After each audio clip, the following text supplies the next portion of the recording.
Top of the morning to ya.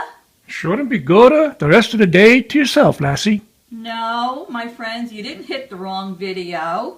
I did record a video about a week ago on a St. Patrick's Day shamrock cake, but my grandson is turning 13 this coming Thursday, St. Patrick's Day, and he's having a party, and he requested my pot of gold cake pops because everybody loves them. So I need to make 50. Hi everyone, top of the morning to ya. Shouldn't be good in the rest of the day to yourself, lassie. No, you didn't hit the wrong video. I did do a St. Patrick's Day video last week on my shamrock cake, but this coming Thursday, St. Patrick's Day, my oldest grandson Jake is turning 13. He's having a party, and he requested my pot of gold cake pops. So I need to make 50 of them today, so I thought I would kill two birds with one stone and video myself making the cake pops. Now, I have a very good friend I got to know through Facebook. She lives up in Saratoga Springs, New York. Hi, Pat! And Pat requested a video of me showing her how to make the cake pops. So this is for you, Pat, today. And Pat is a fantastic candy maker. So we trade our little secrets every once in a while. So there are different ways to make cake pops. Some people cheat and they go out and buy little donut holes and pretend they're a cake pop and they dip them in chocolate. No, no, no. And then there's those little machines that you put the cake batter in and they make little cake balls. No, no, no. They're dry and they just taste like cake. My way, I think, is the best way, and I know there's others that make it my way. They come out so moist and delicious. So I am going to begin now, and I'm going to show you what we need to do to start part one of the cake pops. I may have to do this in a couple of steps because I'll have to get ready for step two. So here we go. The first thing you need to do is make a cake mix. Now, I always make the Funfetti cake mix. I just think it comes out the best. You can use any cake mix you want. You can make a red velvet cake mix and dip it into a white chocolate. I guess you could make chocolate cake mix to dip in chocolate, but I've been making the Funfetti one for years and I haven't had one person who said they didn't like it. So what you're going to do is you're going to buy your box of Funfetti mix and you're going to bake a cake as per the directions on the box. Now, I usually bake mine the night before. This way, it's done, it's cooled, and I'm all ready to start my process of making the cake balls and dipping them in the morning. So I've already baked my cake. I baked it in a 9x13 pan, as you can see here. You can bake it in two 8-inch round pans, two 9-inch round pans, any way you want. I just find it works easy for me this way. So you're going to bake your cake, and then you have to wait till your cake is completely cooled. So even if you don't make it the night before, and you make it that morning, you can't do anything until it's completely cool. Now once your cake is cool, you're going to take a large bowl and you're going to pick up your pieces of cake, break them off just like this. You see the piece I have here? Smells good. And you're going to break it up into pieces just like this, and you're going to put them in the bowl. So we're going to do that with the entire cake. And don't worry about the size of the pieces. You'll see on our next step how it all goes together. If you get hungry, you can always eat a little piece of the cake. It tastes really good.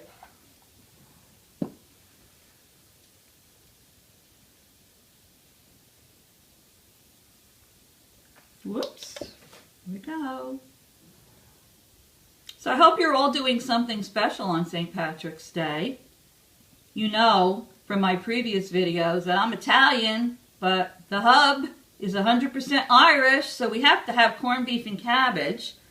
So I think we're not going to cook home. I've been doing too much baking. I think we're going out for our corned beef and cabbage on Thursday.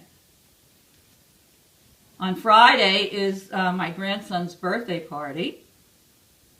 They're having a lot of kids at that. Now that he's in middle school, they do it a whole different way. And he's also celebrating his birthday with a friend whose birthday is this month too. So the two of them are celebrating it together. So that should be a lot of fun. So as you see, I'm breaking up all the cake. I'm almost done here. In little pieces. Trying to move fast because I don't want this video to be too long. Alright, so after we get the cake all broken up in the little pieces in the bowl, got one more piece to go here. There we go. I'm going to put this aside. I'll move the bowl over here. What you're going to do is you're going to take a can. This is a store-bought can of creamy vanilla icing. You can't buy the fluffy one. There's a few different kinds. No, it has to be creamy, and it should be vanilla for this recipe. Now, you're not going to use the whole can. You're going to use 3/4 of the can. Take a spoon, and you're just going to spoon it into the broken up cake pieces.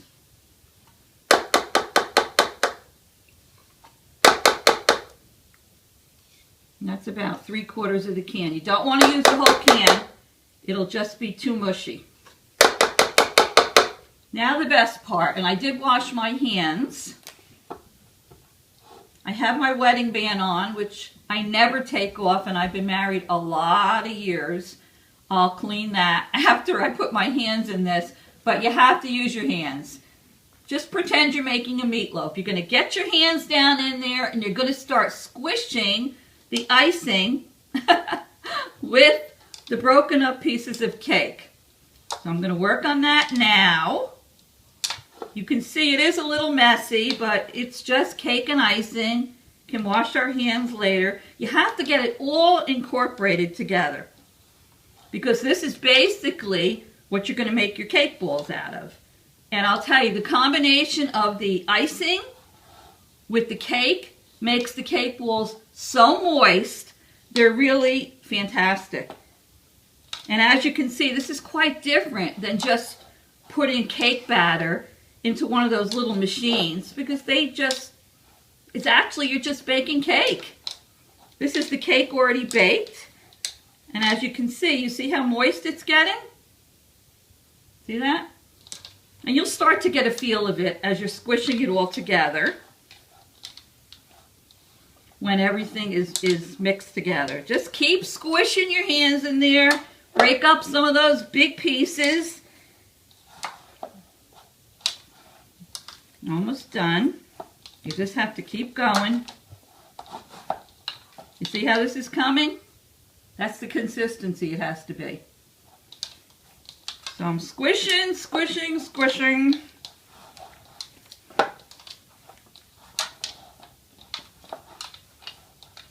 Okay, I think we're done here. Doesn't take very long to do it. Let me show you what it looks like. I don't know if you can see it in the bowl. But that's pretty much what it's going to look like. Okay, now I'm going to have to take a slight break because I have to wash my hands, and then I'll go on to step 2 and show you what we need to do. Okay, I'll be right back. Bye.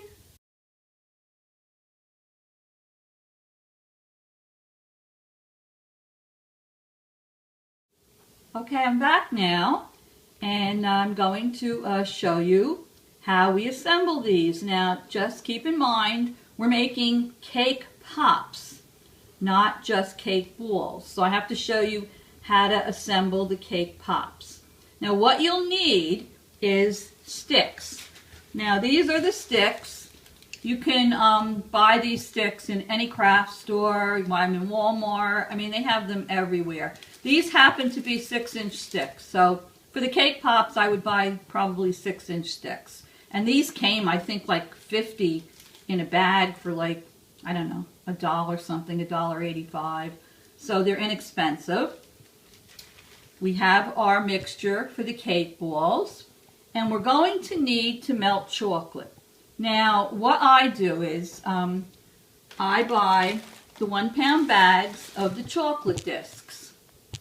Now, these happen to be Merkin's chocolate, which I like, but it's hard to find them. They don't sell them in too many places. But you can buy the Wilton's Candy Melts.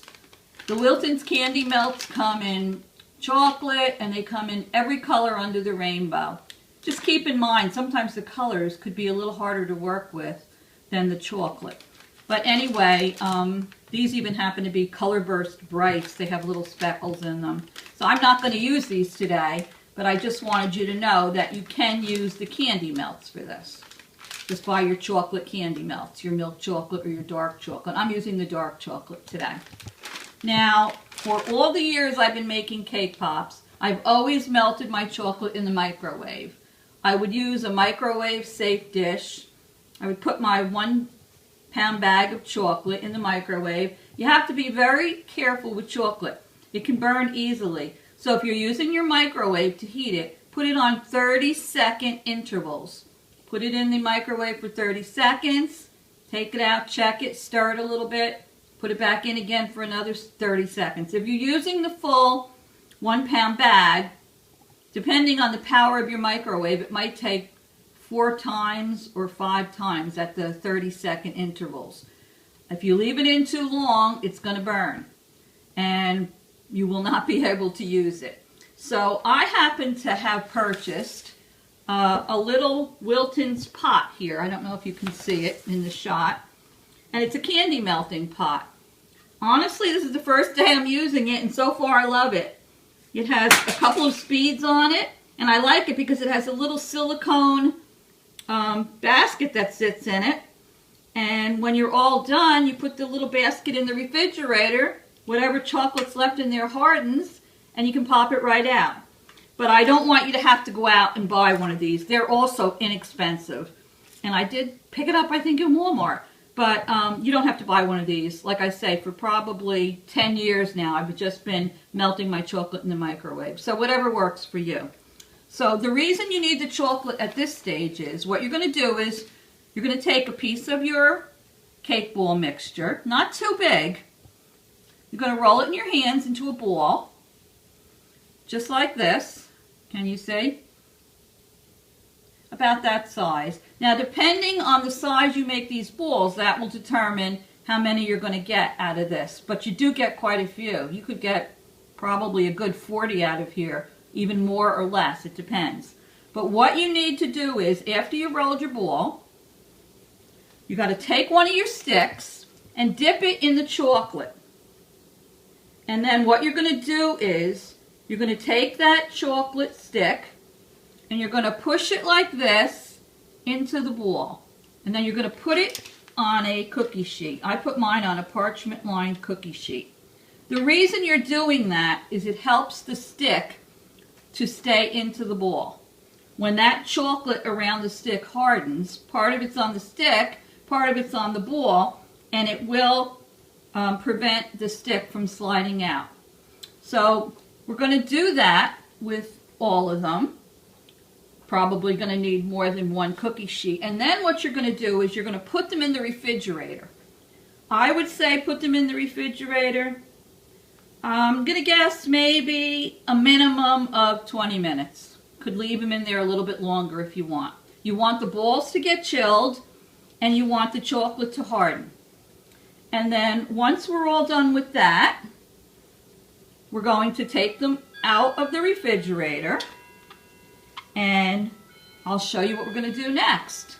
So I'm going to put these in the refrigerator, and I will be back in a couple of minutes, okay? Oh, I forgot to mention something. In the previous clip, there was a little swing in the camera. I don't know if you noticed it, but you're not going to believe this. We're making the pot of gold cake pops, and a leprechaun ran right by me, hit into the tripod that the camera was on. He heard pot of gold, and he was looking for the pot of gold. So sorry for that. I'll be right back. Bye. Okay, everyone. I've taken the tray out of the refrigerator, and they're nice and chilled. Now, what you have to do is you have to move quickly at this point, because when we dip these into the chocolate, you want them to be cold. If they start to get warm, you don't want them falling off the stick.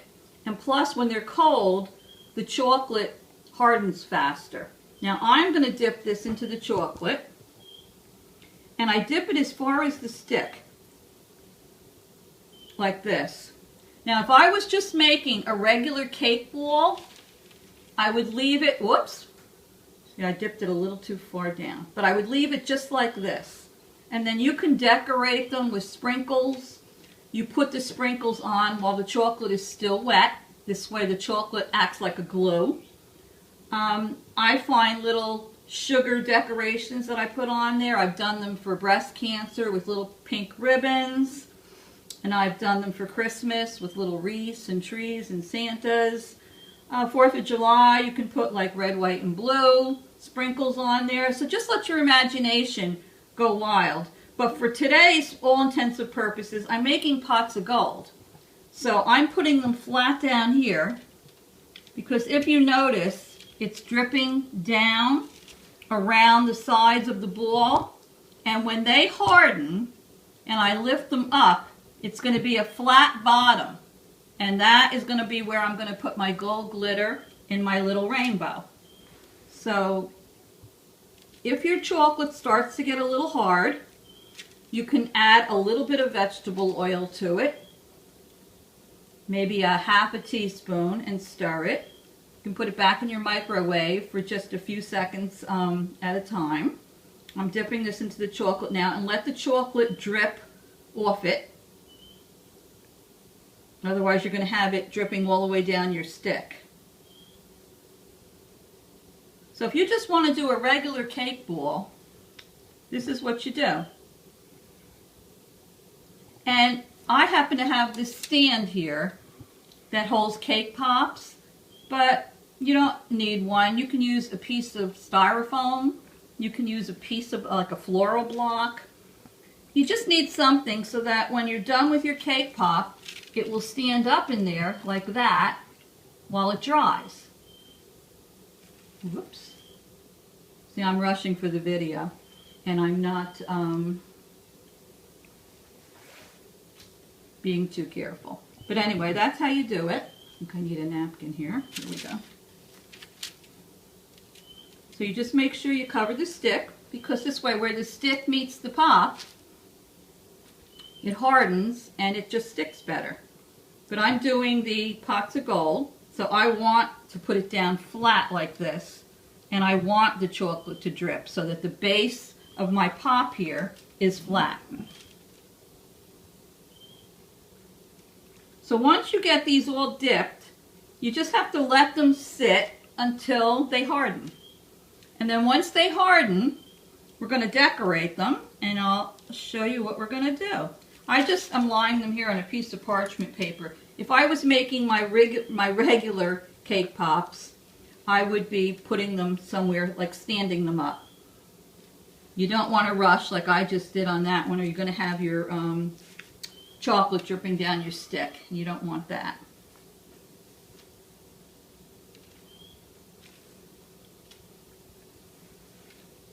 Also, out of this one box of cake mix, I got approximately 55 cake balls, the size you see here. So if they're smaller, you'll get more. I wouldn't recommend them being much larger. Try not to make them too big, because if you do, once you dip them in the chocolate makes them heavier, and that's where you run into having them fall off the stick.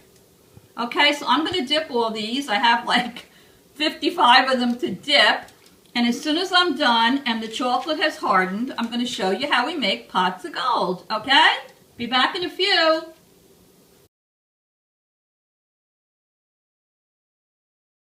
Alrighty, so I took everything out of the refrigerator, we dipped them, they set them down to dry, and they're all dry now.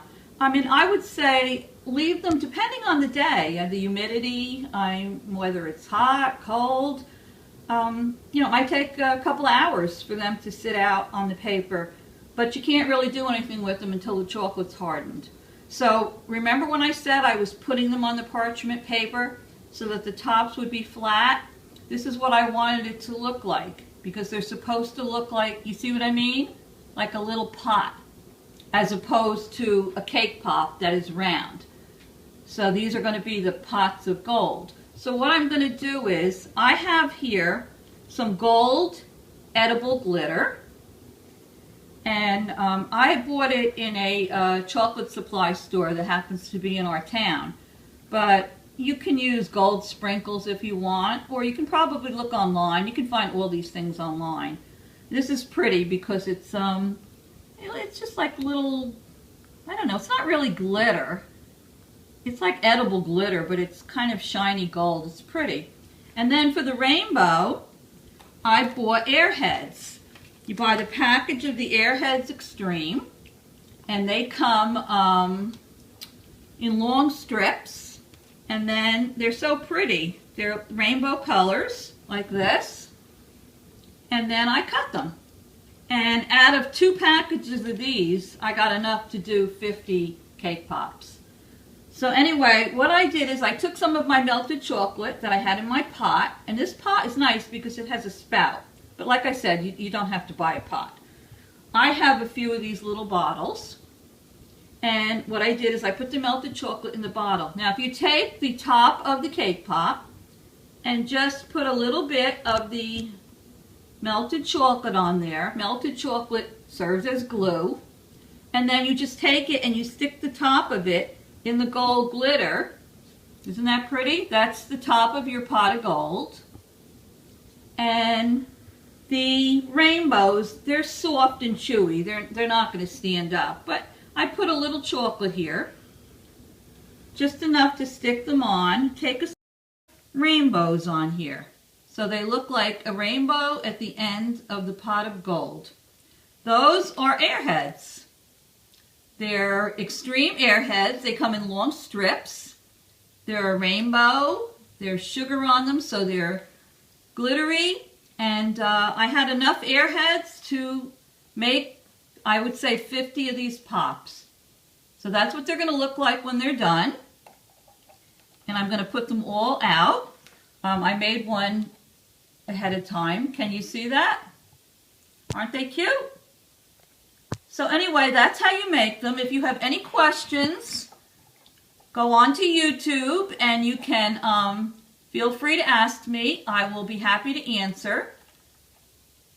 And I hope you enjoyed this video, and I hope you give these a try. I know St. Patrick's Day is almost over, but you can make the round ball ones and decorate them for any holiday you wish. So, happy St. Patrick's Day, everybody! See the glitter I have. This glitter is just so beautiful. It's edible glitter. If you can't find edible glitter, you can put gold colored sprinkles on it, or you can go online. You can get almost anything online. Then I'm going to put a little bit of chocolate here, and I'm going to put one of these little rainbows on here. So they look like a rainbow at the end of the pot of gold. Those are airheads. They're extreme airheads. They come in long strips. They're a rainbow. There's sugar on them, so they're glittery. And I had enough airheads to make, I would say, 50 of these pops. So that's what they're going to look like when they're done. And I'm going to put them all out. I made one ahead of time. Can you see that? Aren't they cute? So anyway, that's how you make them. If you have any questions, go on to YouTube and you can feel free to ask me. I will be happy to answer. And I hope you enjoyed this video and I hope you give these a try. I know St. Patrick's Day is almost over, but you can make the round ball ones and decorate them for any holiday you wish. So, happy St. Patrick's Day, everybody! See you next time. And don't forget to subscribe and hit the thumbs up button if you want to see more of my videos. Toodles!